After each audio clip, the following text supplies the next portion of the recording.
What's up, guys? So we're back with another video, and today I got a good Medium article for you guys on Medium Monday.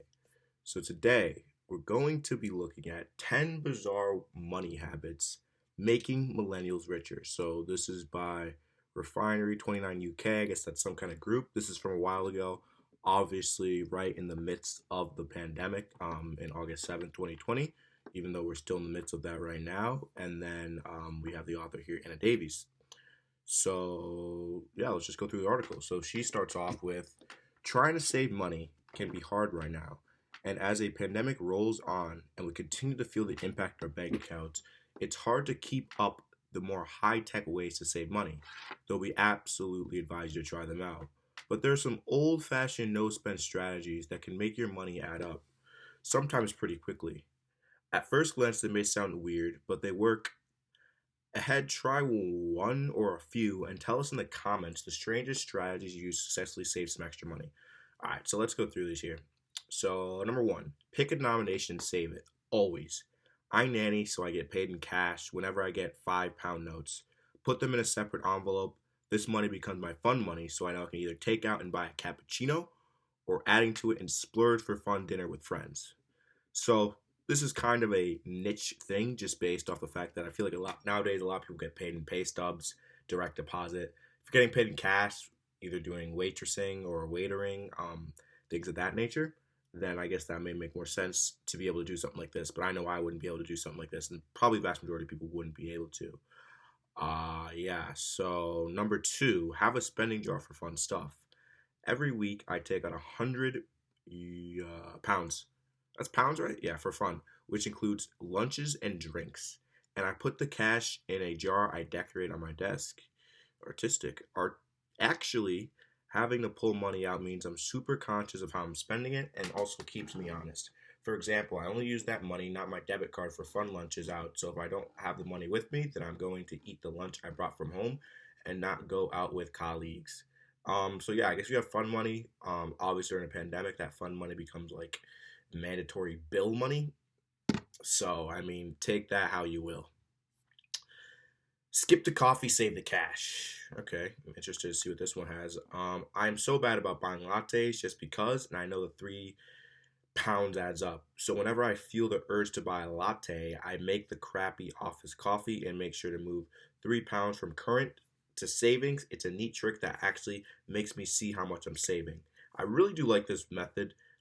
If you have something where you're purchasing on a consistent basis, where you could be getting it for free, obviously you can see that current to savings. You can see that actual savings that you're making by. If you have an alternative that's just as good, you could do that. But obviously, sometimes you can still splurge on a $3 cappuccino if you have 5 days a week, once a week. Maybe still get that cappuccino. The other 4 days you save up $12. $12 goes a long way throughout the course of a year or something like that. So yeah, I like this method, and I think it could be useful. For me personally, I don't really drink coffee or do something like on a consistent basis like people do with coffee. So it may be a little hard to find something like that for me. Other people who don't have a consistent regimen on something like that. So I think this is either 4 or 5. Harness the power of recurring payments. I was paying $250 a month for my car payment. When I finally paid it off, I kept the payments going into my savings account. Because I'd been paying it all along, I never missed the money, and it was so gratifying to see the money add up so fast in my savings account. Yeah, you have something that you've been paying for, you've already been budgeting for it. Once it runs out, continue to just put that in your savings account, and you can obviously use that for rainy day fund, and things of that nature.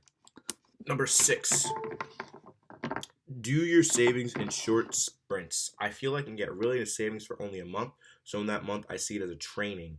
I bring my breakfast and lunch to work. I only do social events that are free. One time I had a party at my house where everyone had to bring one bottle of alcohol, collecting dust in their homes. That's a good idea. And I just really pushed myself. At the end of my spending fast, I had a lot more cash and I had more conscious time spending it.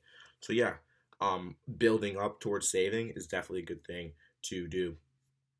Become your own bartender. When I worked at a summer camp, there was an honor system where you had to pay 50p for a drink from the fridge. I did the same at home to this day. £1 for a soft drink or £2 for a glass of wine. What's funny is I made a list of my drink prices on the fridge to remind my husband and I to be honest with it.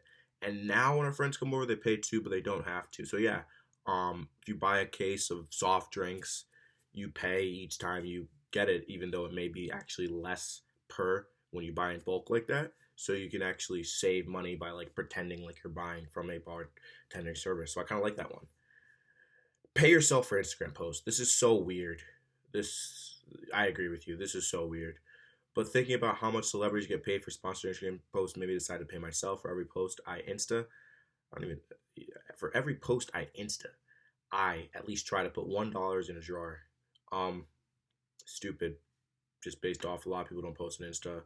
And that's just dumb. I don't really subscribe to those kind of things. Just uh, generation sometimes, you know. Make it easy to visualize what you're saving for. I found it. I know it sounds cheesy, but I like to see what I'm saving for. So I made a vision board of the holidays I want to make this year.